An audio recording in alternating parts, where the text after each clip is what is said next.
Does Jesus in the Gospel of Mark want people to turn from their sins, repent, be forgiven, be saved? This is the question we're going to ask Dr. James D. Tabor today. Dr. Tabor did a course with us here, and we're talking about the Gospel of Mark. It's creating Jesus, why the Gospel of Mark was forgotten. And we're going to be diving deep into that in the course. So make sure you sign up now while there's an early bird special. You also don't want to miss out. We have something coming up, and I'm going to have Dr. Tabor explain that a little further.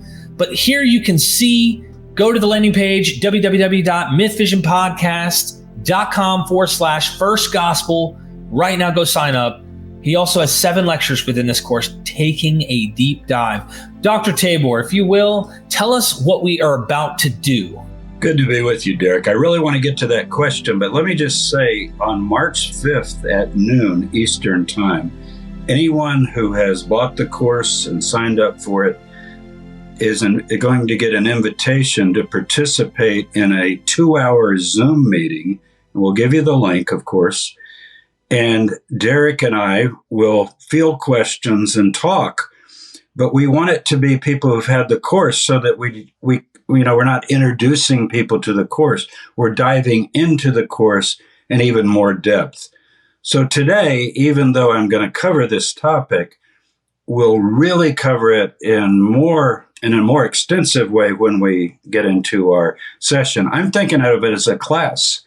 So we can have many, many people come together on a Zoom screen and we'll talk together, and you'll be able to field questions and ask questions and so forth.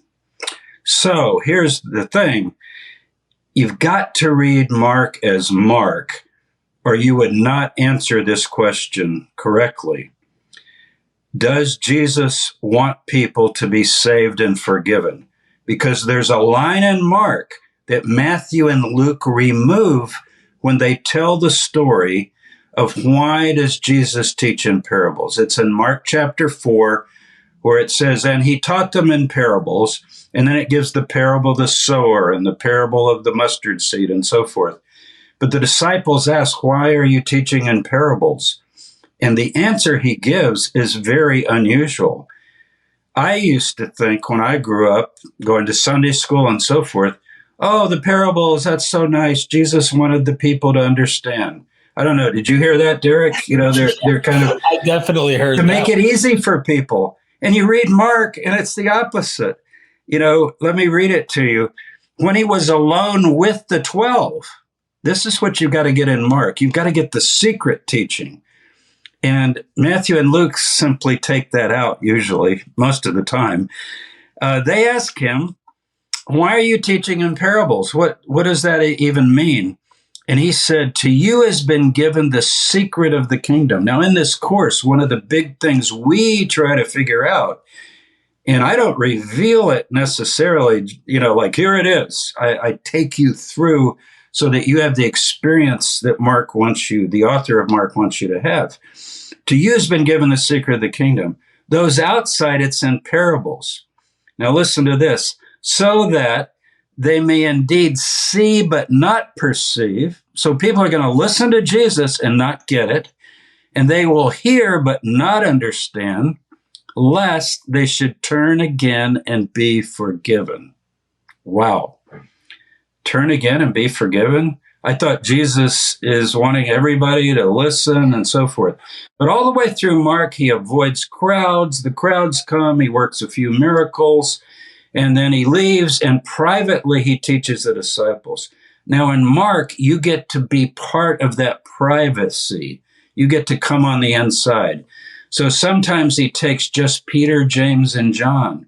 Once it's Peter, James, John, and Andrew, and tells them something secretly, but the crowds and the outsiders who are not part of that little inner group don't know. Other times it's the 12, and it happens repeatedly. Scholars are well aware of this, and many of the people listening to this will be aware of, Mark's prohibitions. Don't tell who I am, and don't tell what I've done. It was a secret. So what's going on here in Mark? The first thing to notice, which I've already alluded to, is you've got to realize that Mark works just as Mark.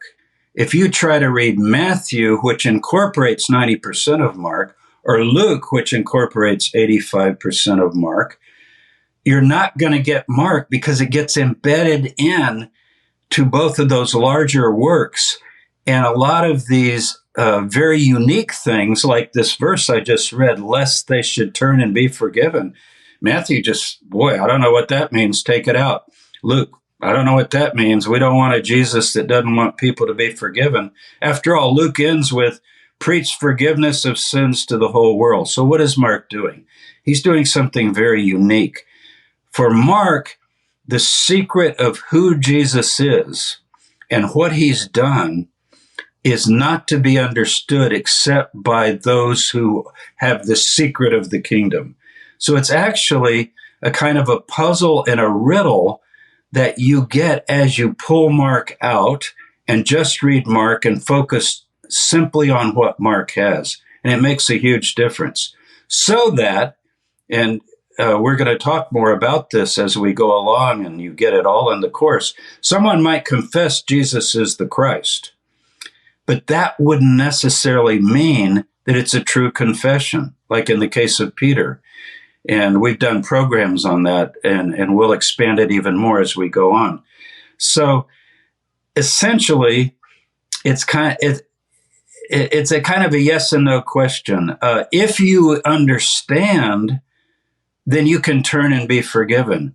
But if you're one of the outsiders, then everything is hidden. You as the reader are invited to become one of the insiders. You see? Now, it's a kind of initiation that you get to get pulled into. I wrote down a few other notes.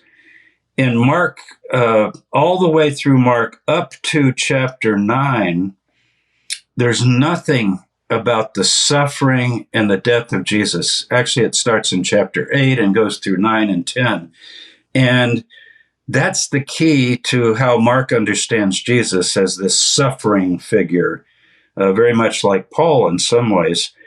But it's private when he begins to teach that. And in fact, he even says, don't tell anyone that I'm the Christ. And it says he began to teach them about his suffering. So as you start into the first 8 chapters of Mark, you're kind of being pulled in as a test to see whether you're going to get it. Like you could just be reading along as sort of one of the outsiders or the crowd, or even one of the dumb disciples that doesn't get it, and you just be nodding your head, and you're not even understanding what Mark is trying to communicate to you in this very cryptic way.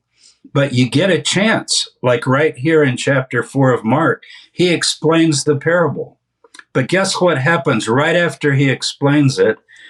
They ask him, what does the parable mean?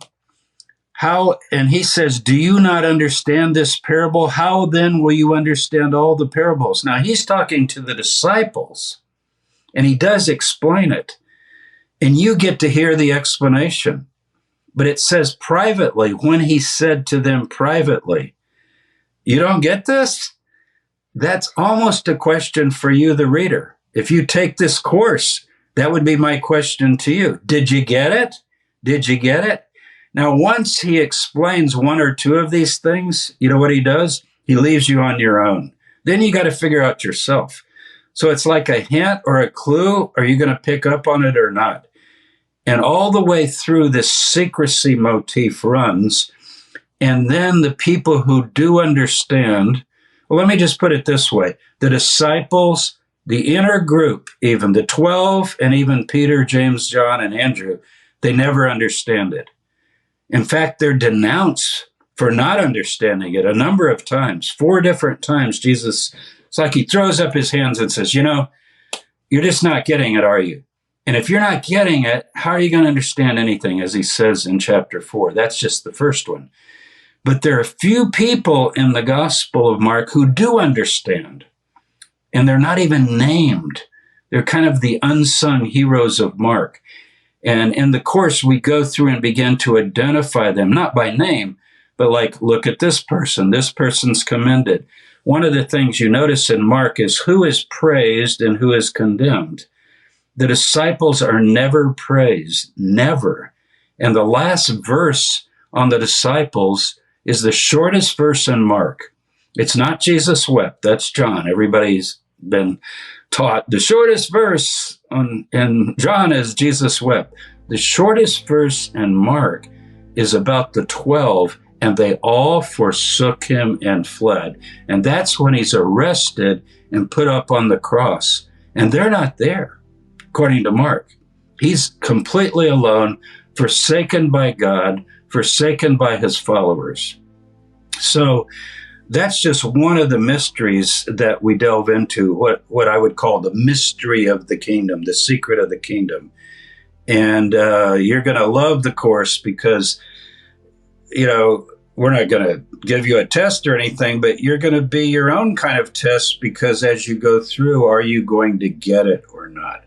And I'll help you as much as I can, but I'm not going to give away the secret until, you do the work on getting through the course. I hope that people will go and sign up. Obviously, they can sign up at the link in the description. It's been on the screen. And of course, landing page, just to give people an idea of what it looks like.